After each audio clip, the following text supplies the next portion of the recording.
Hello everyone and welcome to another Commander Tactics video and the next installment in our preview review series. As a reminder, in these videos we are taking a brief look at the new and exciting cards previewed from around the world of Magic and doing a brief overview of what might work with each card and where we think they might fit in. This past weekend was packed with tons of reveals from Commander 20 and Ikoria Lair of Behemoths.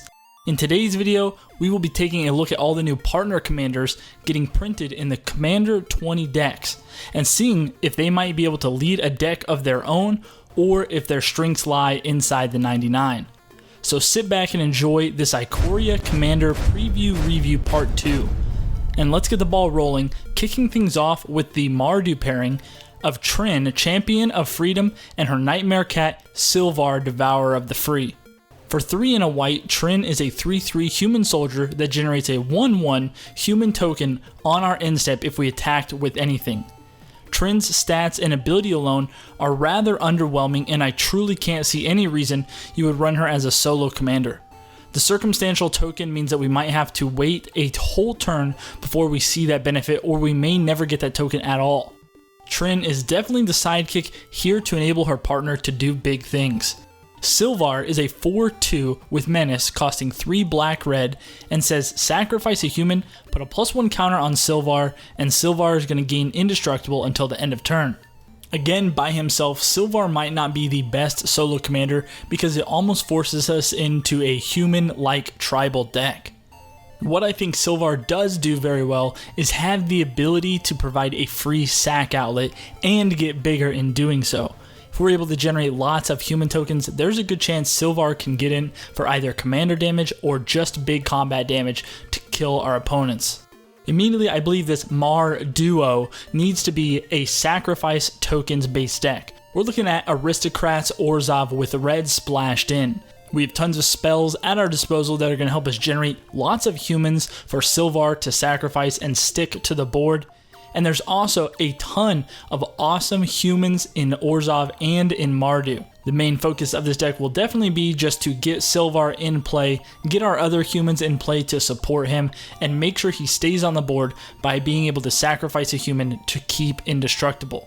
And then because of all the sacrificing we're going to be doing, we definitely can toss in lots of creatures that are going to drain our opponents slowly with all the tokens we're going to be sacrificing.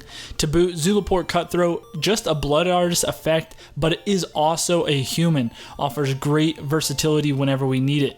This deck is all about Sylvar, Devourer of the Free, but if we do have that extra mana, I think we can bring Trin in to help us generate those tokens. Then next up we have Halden, Avid Arcanist, and Peko Arcane Retriever.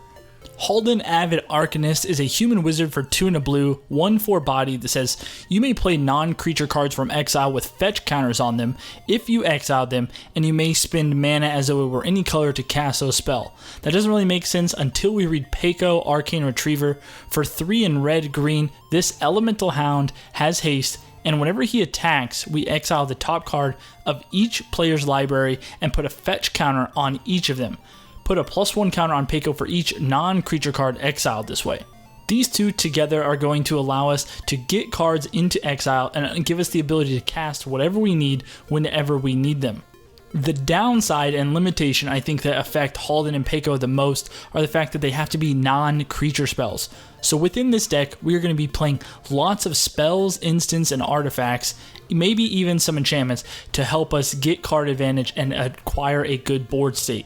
In order to make that happen, we'll run lots of ramp spells and lots of rituals. We can then exile them with Peko whenever he attacks and have the ability to cast them from outside the game and give us the mana that we need to cast the rest of our spells. I think the crux of this whole deck is Peko himself. If we get Peko into play and he gets removed multiple times, we are going to be losing a lot of spells and a lot of value. So we do want to make sure Peko gets on the board and stays on the board. So we're going to play lots of artifacts and enchantments to make sure he doesn't get targeted, he doesn't get removed, and we can attack with him safely. Then to make sure you get the most out of each attack, I think one thing we could do very well is just double up on Peko's ability. Whenever he attacks, we exile the top card. If we can do that multiple times on each attack, it will put us way ahead.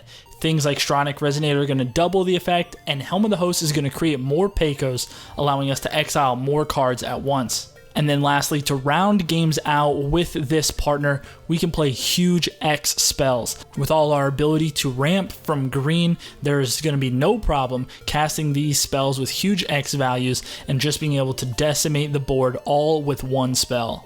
Where I think Halden and Peko are definitely going to run into issues is if Peko does get removed multiple times. Halden, we're not even going to cast most likely until we have a large stockpile of spells that we want to cast from outside the game, but if Peko runs into trouble with mana, we're going to have a hard time getting any of those spells back. Next up, we have Kaysir, Ruthless Stalker, and Ikoria, Stalking Shadow. This Sultai duo offers the ability to do tons of damage, all without ever having to even move to the combat step. Kaysir, for 3 and a green, we get a Human Warrior 3/3 body that says whenever a creature you control deals combat damage to a player, put a +1 counter on that creature.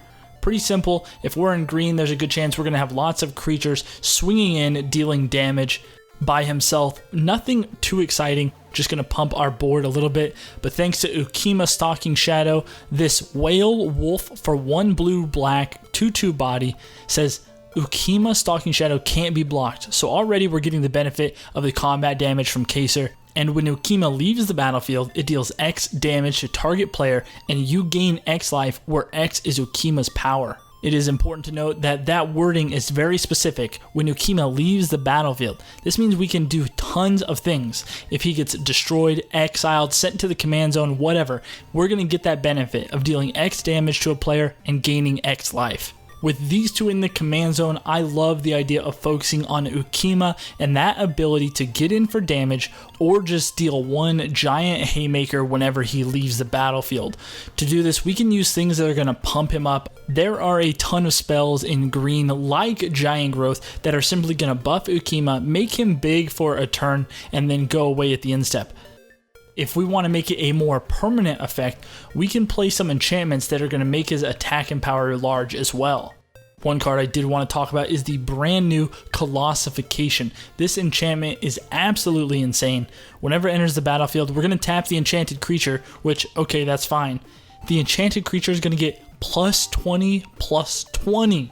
If we get Colossification onto Ikoria and then he leaves the battlefield, we are just going to be slugging somebody for 22 damage and gaining 22 life back in the process. I'm not sure who created this card, but this thing is just going to do the most ridiculous things. And then another strategy I thought we could take with this deck would be the Blinking ability. Thanks to cards that allow us to exile a creature and return him to the battlefield, if we use this on Ikoria, we're going to deal that damage, we're going to gain that life, and then we're just going to bring him right back and do it all over again. This is another duo where I think that the legendary human portion of it is a bit of an afterthought and simply provides a supporting color.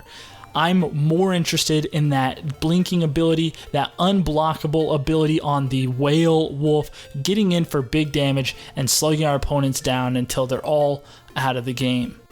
Coming in next, we have Ikoria Lair Scavenger and Yannick Scavenging Sentinel. For 2 and a black, we get a legendary human cleric with Menace. Ikoria says whenever another creature you control leaves the battlefield, if it had 1 or more counters on it, you draw a card and you lose a life. Now this ability is nice, but given the provision that it has to have a counter on it, means we may never even get that ability. It's becoming apparent that the human portion of these partner duos really aren't meant to survive on their own. They're meant to support the beast that it comes with. Yannick, for 2 a green and a white, we get a legendary Hyena Beast, and it says Vigilance. Whenever it enters the battlefield, we get to exile another creature you control until Yannick leaves the battlefield. This is kind of like Champion, and it says whenever you do, distribute X +1/+1 counters among any number of target creatures, so it can be Yannick himself if we want, where X is the exiled creature's power. After brewing around these two for a little bit, I quickly realized that I did not want to focus on Ikoria's ability to draw off of something leaving if it had a counter on it. Counters wasn't a good theme for this deck in my opinion, and I really wanted to sit on Yannick's ability that says exile a creature, place counters out, and then bring it back if Yannick leaves the field. Because of this, we're going to be running a lot of creatures in order to maximize Yannick's ability to flicker them, exile them, and bring them back whenever he leaves the field. We can ramp out really hard thanks to all the different creatures that let us go get basics. But beyond just ramping, there are a ton of creatures that we have to choose from that can do just about anything thanks to being in green, black, and white. From reanimation to just dealing board wipes or tons of damage on entry or exit, we really have whatever tools we need at our disposal. This is another case of this deck heavily relies on Yannick, but it also requires Yannick to leave the battlefield as well. So a little bit of a hoop to jump through, but I do believe that flickering ability is extremely powerful and can do a lot of extremely broken things. And lastly, maybe the most unique of the partners, if not just the coolest art, we have Brawlin, Sky Shark Rider, and Shabraz, the Sky Shark himself. Brawlin Sky Shark Rider, for 3 and a red, we get a 3/3 human shaman that says whenever you discard a card, put a +1/+1 counter on Brawlin, and it deals 1 damage to each opponent. So for each card we discard, we're pinging each opponent for 1. Then for a red, we can give a target shark trample until the end of turn. Then we have Shabraz here to support Brawlin, says flying. Whenever you draw a card, put a +1/+1 counter on Shabraz, the Sky Shark, and we gain a life. Then for a Azorius mana, target human is going to gain flying until the end of turn. In my opinion, this may be the only partner pairing that really has a clear focus on what it wants to be doing. We want to be drawing cards and we want to be discarding cards, and no matter which one we're doing, because we're probably going to be doing them at the same time, it is going to pay off for either one of our commanders being out in play. This is also the only instance where I think that the human portion plays a large role in making the deck really feel great. It's pretty obvious whenever you see these that we are going to be running tons of wheel effects, things like Windfall, things like Wheel of Fortune, discard our hand, draw a new hand. We're going to double down on the effect of drawing and discarding all with one spell. Not only are we dealing damage in the process, but if we have both of our commanders out, we're going to be gaining life, we're going to be pumping up our creatures, just doing everything we need all at one time. And of course, there are tons of other supporting instants and sorcery spells, going to let us draw, find the cards we need, and then discard the ones we don't want, again, pumping and buffing everything we have. And if for whatever reason these two become expensive, maybe they've been removed a lot and we just can't get them back into play, maybe they've been stolen, whatever it may be, we have other creatures that are going to benefit just as much off of the drawing. And one of the best parts about all of this is that we don't even have to worry about the combat step a whole lot, but if we do want to, we can swing in with our big humongous sharks, gods, dragons, whatever you have, and deal lots of damage with one big strike. If you couldn't tell, these two are the ones I'm most excited about. These are the only two that feel like they synergize and work just as well on their own as they do together, supporting each other very, very well. Plus, at the end of the day, who doesn't want to be playing a shark bird named Shabraz? But that is going to wrap up this preview review. The partner commanders are coming out with the Commander 20 set, and some of them are looking very, very strong. Which ones are you excited about? Which ones did I mess up on? Is there something I missed that makes one more powerful than the other? Are you looking forward to playing Shabraz, the Sky Shark, as much as I am? Let me know down in the comments below. Hey, if you're new here, thanks for checking out the video. Maybe consider subscribing. New videos go live every Friday. If you are a returning subscriber, thanks so much. Appreciate your guys' continued support and hope you're enjoying the content. If you're a Twitter user, head on over there, drop us a follow at EDH Tactics. Get involved. Stay inside, everybody. Stay healthy. Thanks so much for watching, and we'll see you for the next one.